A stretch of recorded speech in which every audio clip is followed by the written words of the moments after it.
Bienvenidos al curso sobre cómo contabilizar el impuesto sobre sociedades. Mi nombre es Juan Antonio González Díaz, soy economista y profesor de la Universidad Pablo de Olavide. Antes que nada quiero comentaros que este curso no va sobre el cálculo del impuesto sobre sociedades, ya que tenemos un curso específico para esa materia, sino sobre cómo contabilizar el impuesto una vez calculado previamente. Por tanto, partimos de la liquidación del impuesto extracontable, en la cual partimos de una tabla como la siguiente: resultado contable, que es el que aparece en pérdidas y ganancias de la contabilidad, y hacemos los pertinentes ajustes, que veremos cuáles son en este curso, para obtener la base imponible. Esta base imponible puede ser previa o definitiva en función de que la empresa tenga pérdidas de ejercicios económicos cuyas bases imponibles pueda compensar. Si tiene, pues hay que reducir la base imponible previa en estas pérdidas para poder obtener la base imponible, a la cual se le aplica el tipo de gravamen atendiendo a la legislación para obtener la cuota íntegra.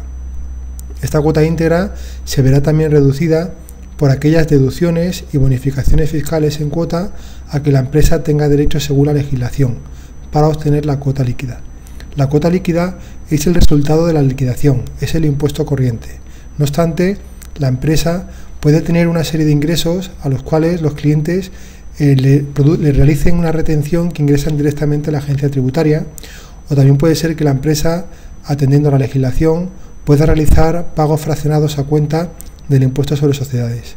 Estos dos importes minorarían la cuota líquida para dar la cuota diferencial, que es el resultado que efectivamente la empresa debe pagar. Bien, este curso trata de ver cómo se contabilizan cada una de las partidas que aparecen en esta tabla. Y vamos a empezar con los ajustes. Tenemos dos tipos de ajustes distintos. Por una parte, diferencias permanentes.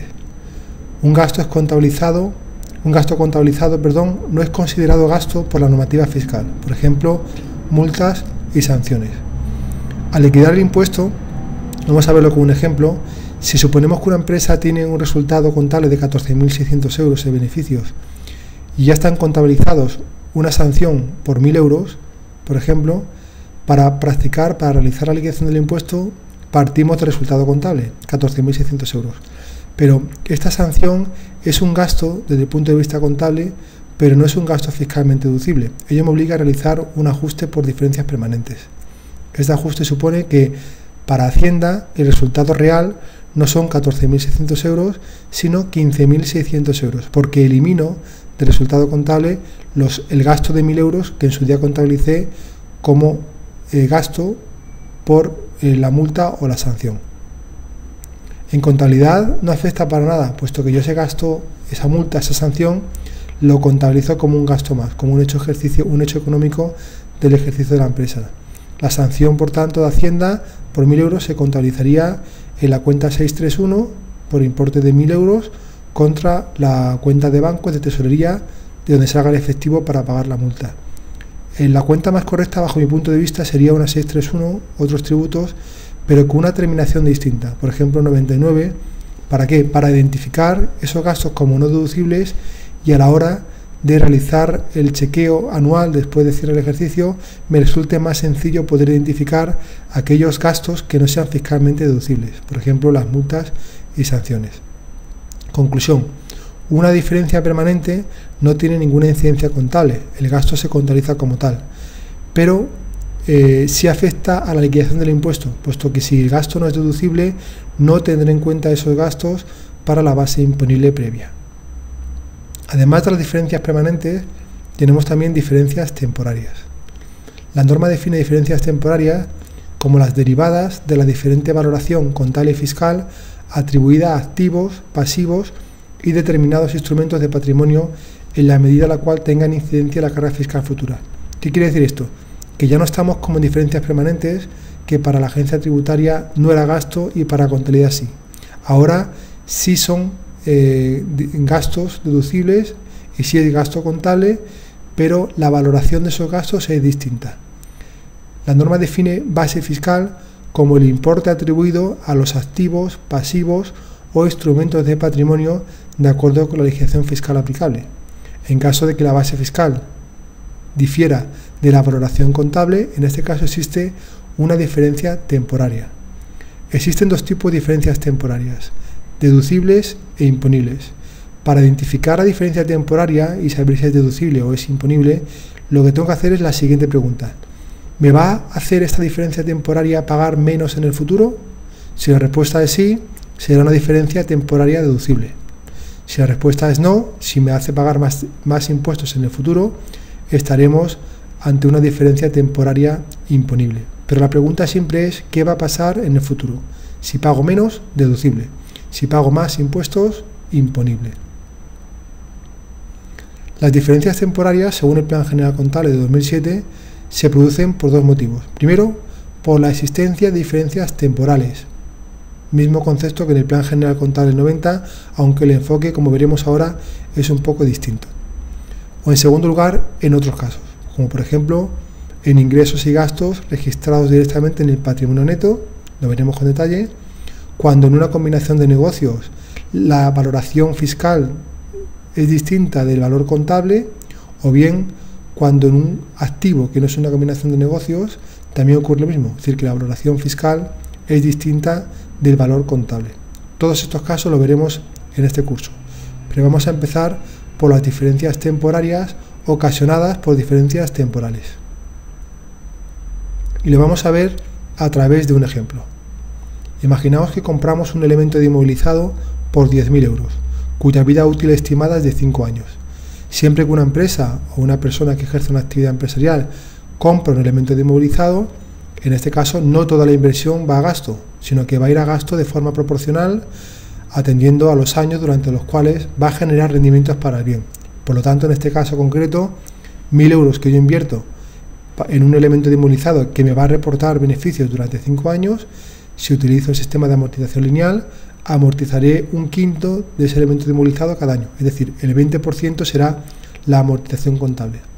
Sin embargo, me puedo acoger a una bonificación fiscal, en este ejemplo, en el cual puedo deducirme ya no el 20% de amortización contable, sino que me puedo deducir el doble de esa amortización contable, es decir, me puedo deducir un 40% de amortización fiscalmente.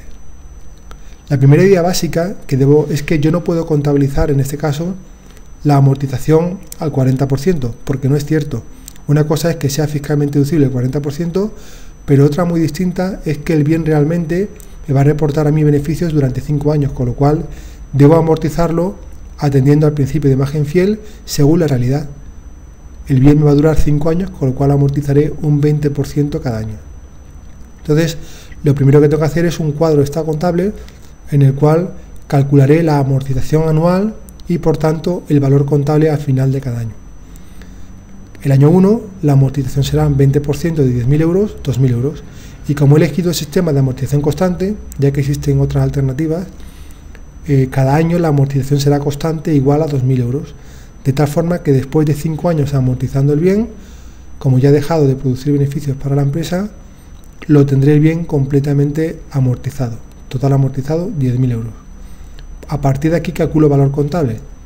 El valor contable se va a obtener para cada año restando al precio de adquisición la amortización acumulada. Por tanto, para el año 1 el valor contable va a ser 10.000 euros que me costó el elemento de inmovilizado menos la amortización del primer año, va a ser 8.000 euros. El segundo año va a ser igual, el precio de adquisición menos la amortización acumulada después de 2 años, serán 4.000 euros, por lo tanto el valor contable sería 6.000 euros. 4.000 para el año 3, 2.000 para el año 4 y lógicamente el valor contable del elemento inmovilizado después de su último año va a ser 0. La base fiscal de cada ejercicio se va a obtener de una forma análoga al valor contable, pero en este caso, en lugar de tener en cuenta el 20% de amortización contable, tendré en cuenta el 40% de amortización fiscalmente deducible. Hago una tabla similar a la anterior, en la cual cada año calculo cuál es la amortización fiscal, que va a ser lógicamente el 40% del importe del bien el primer año, el segundo año y el tercero también sería el 40%. ¿Qué ocurre? Que si amortizo el 40% sobrepaso el 100% de la adquisición del bien. Es decir, me quedaría el año 3 por amortizar ya no el 40%, sino el saldo resultante, que sería los 2.000 euros que me quedarían por amortizar. En todo caso, en este caso, después de 3 años, tendré el bien completamente amortizado desde el punto de vista fiscal. Pues bien, a partir de la amortización fiscal, obtengo cuál es la base fiscal. es el valor atribuido a efectos fiscales, que se calcula del mismo modo. Sobre el precio de adquisición le resto la amortización acumulada fiscalmente deducible. Por eso, después de un año, fiscalmente el bien vale 6.000 euros, 10.000 de la adquisición inicial menos 4.000 de la amortización fiscalmente deducible, 2.000 para el año 2 y lógicamente va a ser 0 para el año 3. Como podemos observar, tanto la amortización contable como la amortización fiscalmente deducible acaban sumando el importe de adquisición del bien, 10.000 euros. Solo varía la velocidad a la cual se lleva a gasto contable o la velocidad a la cual se lleva a gasto fiscalmente deducible según la normativa contable o fiscal, pero el efecto conjunto es neutro. Este es precisamente el concepto de diferencias temporales. Es gasto para ambos puntos de vista, fiscal y contable, solo cambia la velocidad a la cual llevamos a gasto desde el punto de vista fiscal o contable, en contrapartida con las diferencias permanentes, que es una diferencia de concepto. Si es gasto para contabilidad, no es gasto para desde el punto de vista fiscal. En este caso es gasto para ambos, pero cambia la velocidad a la cual se lleva gasto desde un punto de vista y otro. Una vez comprobado que el valor contable y la base fiscal no coinciden, tenemos claro que se va a generar una diferencia temporaria. El siguiente paso siempre va a ser identificar si estas diferencias temporarias van a ser diferencias temporarias deducibles o imponibles. Es decir, si en el futuro voy a tener que pagar menos impuesto, deducible, o en el futuro tendré que pagar más impuestos, imponibles. Para ello, en el año en el cual se origina la diferencia temporaria, debo realizar la siguiente argumentación. En el ejercicio en el cual se adquiere la maquinaria, si el valor contable es mayor que la base fiscal, eso significa que tengo contabilizado un elemento por un importe que según Hacienda vale menos que aparece en contabilidad, con lo cual este año pagaría menos. Pero esa no es la pregunta es ¿qué va a pasar en los años siguientes? Si el efecto conjunto es neutro y este año pago menos, significa que en el resto de años que me quedan pendientes tendré que pagar más. Si en el futuro pago más, será una diferencia temporaria imponible. Resumiendo, si el valor contable es mayor que la base fiscal, estaremos ante una diferencia temporaria imponible. Si por el contrario, el valor contable es menor que la base fiscal, esto significa que tengo contabilizado un elemento que según Hacienda vale más, con lo cual este año debería pagar más impuestos. Pero esta no es la pregunta es ¿qué va a pasar en el futuro? Si el efecto conjunto es neutro y este año pago más, el resto de ejercicios deberé pagar menos impuestos. Por lo tanto, estaremos ante una diferencia temporaria deducible. Por tanto, si el valor contable es menor que la base fiscal, la diferencia temporaria es deducible. Pagaré menos en el futuro. Aquí comparamos en este cuadro cuál es el valor contable con la base fiscal. Vemos que el valor contable es mayor que la base fiscal. Por lo tanto, tendré que pagar más en el futuro que hemos visto. Estaremos ante una diferencia temporaria que va a ser una diferencia temporaria imponible. La base fiscal es 6.000, el valor contable es 8.000, la diferencia es menos 2.000. Como el valor contable es mayor que la base fiscal, diferencia temporaria imponible. El año 2 sigue siendo el valor contable mayor que la base fiscal. 2.000 menos 6.000 serían menos 4.000. Sin embargo, de esos menos 4.000, 2.000 se generaron en el año 1 y 2.000 se generaron en el año 2. Sigue siendo, por tanto, una cantidad que va incrementando la diferencia temporaria imponible. El año 3 coincide en valor fiscal con valor contable. ¿Por qué? Porque 0 menos 4.000 serían menos 4.000 euros de diferencia temporaria, pero 2.000 se generaron en el año 1, otros 2.000 se generaron en el año 2, y el año 3 no se genera diferencia temporaria alguna. El año 4 y el 5 también, si restamos base fiscal menos valor contable, para el año 4 tendremos 0 menos 2.000, sería menos 2.000 euros. Pero sin embargo, menos 4.000 se han generado anteriormente, con lo cual este año la diferencia temporaria que se genera es una diferencia temporaria positiva. Es decir, empezamos a partir del año 4 a revertir la diferencia temporaria imponible generada al inicio del bien. Y también ocurre igual con el año 5. Es decir, el efecto revierte. Un ejemplo.